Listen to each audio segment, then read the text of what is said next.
Chibi-Me has once again asked me to furnish her with a new item. While I myself don't wear a lot of hats, I figured it would be interesting to try one in the cloche style.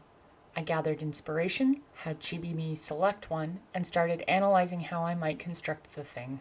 Looks like there are a few seams which will probably prove helpful. Unlike previous hats that I have attempted, this style doesn't have much for a brim, so I already know that I won't need to wire anything. I raided my stash for fabrics, not too concerned about stretch, since it doesn't animate. I had these two from another project I did years ago, but it hadn't worked out, so I dismantled it for later use. Later being now. If I were to approach a character wearing a hat such as this, I would normally plan for the hat to be a fixture. I wouldn't expect there to be a full head of hair underneath unless the character needed to take it off at some point. Chibi-Me didn't fancy a haircut, so I had to work around it. Another thing I would have planned for with this hat on another character is that she wouldn't have my ears. As evident in most of my inspiration pictures, ears aren't exposed. Chibi-Me's ears were included in her head sculpt, so they are inflexible resin. If my alternative character absolutely needed ears under her hat, I might consider making them silicone. But here I'll just have to go over, or what I end up doing, having the hat sit above the ears. This is when things went horribly wrong. I spent a great deal of time trying to pattern this thing in a variety of ways that weren't very efficient. Most of my footage was from this cringe-inducing nightmare, so at first I was tempted to cut it all out. But then I figured it wouldn't be fair or sensical to jump from version 1 to version 7 without at least giving you an indication that chaos reigned supreme in my studio for a while there. So, please enjoy my suffering.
So eventually I made it to a point that I had a buckram mock-up that I was pleased with, and the pattern mostly finalized.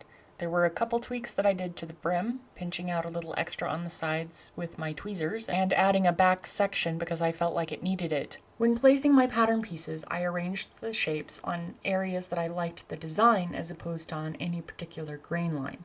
Was this smart?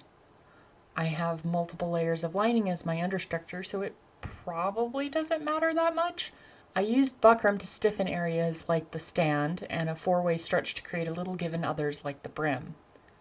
When applying high tack around the edges to prevent fraying, I gave myself an initial 5mm border around most sides except the bottom of the stand.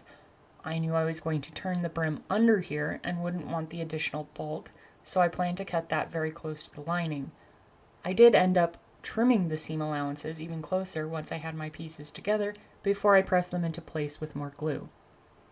I clipped my curves and turned the top edge of the stand and the outer edges of the top before sticking them together since it would have been fiddly to try and turn it after assembly. I think this gave me the cleanest finish. For the brim, I was still hoping to get those folds found in my reference. I would only really need it to stretch around the hat stand, thus the stretchy lining. Beyond that, I could have it be fixed. To sculpt my folds, I soaked the fabric in a bit of Terrial magic and used pins to set the fabric as it dried. Once dried, I removed the pins. 'Twas a little crunchy, but not so much that I would have to think of something else. I placed my lining atop the folds and gave it a quick press with my mini iron. The top edge of the brim was given a normal amount of allowance, though I did need to place a little more glue in areas that had overlapping fabric and needed tacking down. The bottom edge got a bit more than normal, so I would have enough to turn under and connect to the stand. It's here you'll see that I added the back portion of the brim.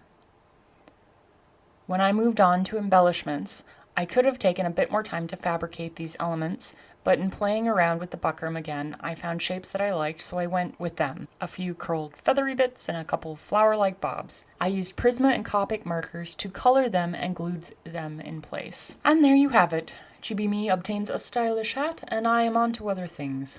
Presently, I am working on Lucille's red dress from Guillermo del Toro's Crimson Peak for Annika Schindler's Level 2 class. I haven't filmed the process, but you can see some work in progress images on my Instagram. If anyone is interested, I can record a post-mortem breakdown. Maybe I can talk Annika into joining me for it so you can get a pro's perspective. Let me know in the comments if you'd like to see this happen.